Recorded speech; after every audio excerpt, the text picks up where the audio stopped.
Hey everyone. How's it going? Happy Monday. Welcome to week 2 of NaNoPlanMo. So for those of you who don't know me, I'm JenniferBlanchard. I'm an author and a story coach. I work with serious emerging novelists who want to save time and cut years off their learning curve so that they can write better stories and get published faster. I'm having some weird lighting issues today. It's actually very sunny where I'm at for once. Let's see. Well, hopefully that's all right. All right, so hello, how are you? All right, so for anyone who hasn't been following my Periscopes for the last week, I'm actually doing NaNoPlanMo, which is National Novel Planning Month. I am great. Very excited about this week. So this is week 2 of NaNoPlanMo for me, and last week I talked all about concept and premise. So just, really all of the most important things. My name is JenniferBlanchard. What's your name? And so I just want to make sure that everybody who's doing National Novel Writing Month this year, which is November 1st, you write 50,000 words by the end of the month. Erin, hi. That's a great name. I love the way you spell it too. That's really cool. So, I want to make sure that everybody who's doing National Novel Writing Month this year is planning their stories ahead of time. And the reason is because if you don't do that, you're going to sit down November 1st and you're not going to know where your story's headed. And so you're going to end up with something that maybe isn't quite a story. And I don't want that to happen because 50,000 words is a lot of time on your part and a lot of work. And so I want to make sure that, you have everything you need to make your 50,000 words really awesome. Let's go Bills. I'm not a big Bills fan, but I actually live an hour from Buffalo, so that's kind of funny. I'm not into football at all, actually. It has nothing to do with the Bills. Just not into football. So last week I did concept premise, and if you didn't see those videos, you can go here to catch the replays. And that's catch.me/inkybytes. And I'm doing lots and lots of story planning content. Last week I did all different videos on concept premise, which is just, everything you really should know about your story as far as how it's going to work, what the plot is. Do I have Instagram? I do. You can find me on Instagram at JenniferBlanchardWrites, WRITES. My voice sounds like Miley Cyrus. I don't know if that's a compliment or not. Do I like reggae? Not big in reggae. I'm more of a rocker myself, but I'm open to all types of music. Jennifer Blanchard Writes, WRITES. Okay, so this week I am talking all about character, so helping you to plan your characters before you write them. Most especially, I'm focusing on your protagonist and I'm focusing on your antagonist. So today I'm going to talk about your protagonist, which is your main character. It's the person in your story who's going to be, start to finish taking your reader through, and also, the main character who's going to step up and become the hero by the end of the story. So, there are 4 things you really need to know about your character before you write them. Now, I will say that there's a lot that you should know about your character, and if you haven't seen this book yet, Story Engineering, it's by Larry Brooks. It's amazing. And on page 112, what are you specialized in? I am a story coach, so I work with emerging novelists who want to learn how to write better stories, how to do structure, how to plan their stories before they write them, so that way they can actually get a book written and get it published. So in this book, Larry has a great character questionnaire. It's on page 112, and it goes through everything you should know about your character in order to write them. Now, there are 4 things on top of all of that you really need to make sure you know. And so those 4 things are, for your protagonist, which is your main character, what is this person's inner demons? So what are the things internally that hold them back from having success in their life? 2, what is the character's goal? So in every story, a character has a goal. Yes, the antagonist is the bad guy, and the protagonist is the good guy, is the hero of the story, or will be the hero of the story by the end. And I'm going to actually talk about antagonists later this week. So again, if you check out my replays or if you just catch me live. And so again, you need a goal. So your character, your protagonist needs, can I sing? I actually can sing. I used to be in a band for a while. I sing for fun all the time at school. I do karaoke and things like that. But anyhow, back to the Periscope. Okay, so you need a goal. Your character, your protagonist, has to have a goal in the story, something that they're trying to accomplish.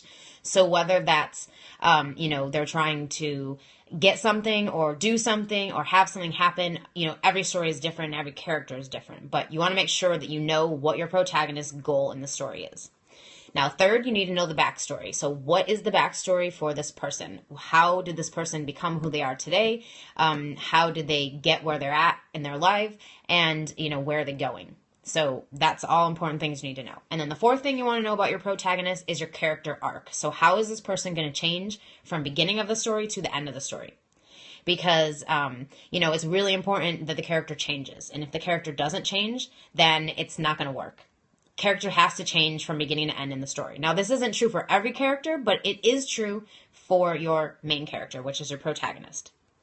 So, as an example, in my novel that I published this year, Soundcheck, I'm going to kind of walk you through the 4 pieces of my main character. So her name is Mandy Simon.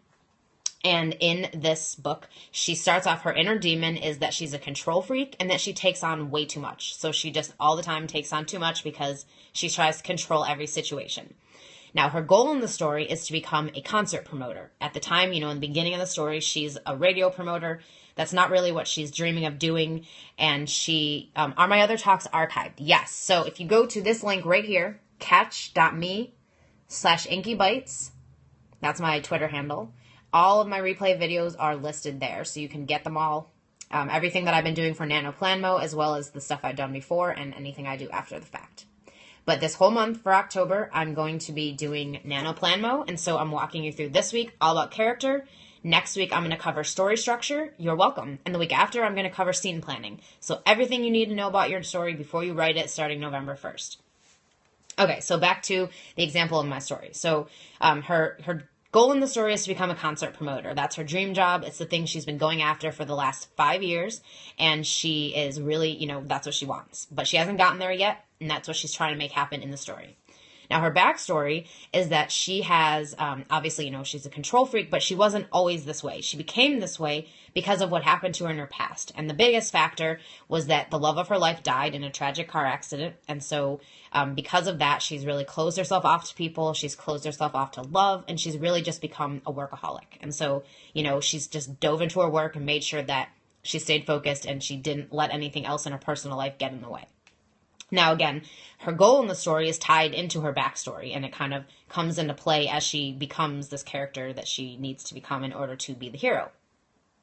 And now her character arc in the story from, how she changes is she starts off as, a control freak, as just being really, just really involved in everything, has to be in control, always has to take everything on herself, and she has a ton of stuff on her plate. Now, by the end of the story, she's learned and discovered that she cannot be this way and be successful and get what she wants. And so by the end of the story, she's overcome that inner demon. She's no longer, or not that she's no longer a control freak, but she's starting to let loose a little, and she's starting to ask for help, which in the beginning of the story she couldn't do. It was impossible for her. So she had to have, somebody help her at the end of the story in order for her to make an arc and officially change in some way. So by the end of the story, she changes, she's able to ask for help now, and because of that, she's able to solve the problem in the story and become the hero. So that's really what you want to know about your character, your protagonist, before you write it. Now, just to recap the 4 things, you want to know the inner demon. So what is the inner demon of your character? And some examples of inner demon, being a control freak, having fear of some kind, being conceited, addiction, anger, lack of confidence. These are all different things that could be an inner demon that someone struggles with. Now, I will say one thing. In a story, you cannot just have an inner demon. So you can't have your character just overcoming an inner demon. The character has to also square off with an external demon, which would be the antagonist. And I'll get more into that later this week. Now, the third thing you want to know is your character's backstory. So how do they become who they are, and what is causing them to be this person they are now? And the fourth thing you want to know is character arc. So how is the character going to change from beginning of the story to the end of the story? And it's really important for you to know these 4 things at minimum if you want to write a really good protagonist and have a character that your reader can empathize with. Because again, no reader empathy, no one's reading the rest of your story. That is a really important piece of it. And so tomorrow's Periscope, I'm going to dive deeper into inner demons and explain more about what they are, why your character needs them. I'm going to give more examples and kind of explain how characters overcome these. Yes, I can repeat them again. So the 4 things you want to know about your protagonist before you write the person is you want to know their backstory, how they became who they are today. You want to know their inner demon or demons if they have several. What are they overcoming in their internal world. 3, you want to know what their goal is in the story. So what is it that they want in the story and what are they going to do to get there? And then character arc. How are they going to change from beginning to end? And the character arc is tied into the inner demon. So how is the person going to overcome their inner demon from the beginning of the story to the end of the story? And I'm going to go deeper into character arc later this week as well. So, I'm going to do these live every day, obviously. If you don't catch them live, you can go to this link right here, catch.me/inkybites, and catch all the replays. And I'm doing Periscopes 5 days a week during the weekdays. This week I'm covering everything you need to know about character. That includes your protagonist, your antagonist, character arc, inner demons, all that stuff. So definitely check those out. And if you want to see the stuff I did the week before, you're welcome. Be sure to check out the link I just posted. Again, catch.me/inkybites. And I will catch you tomorrow. Thanks so much for joining me. Bye.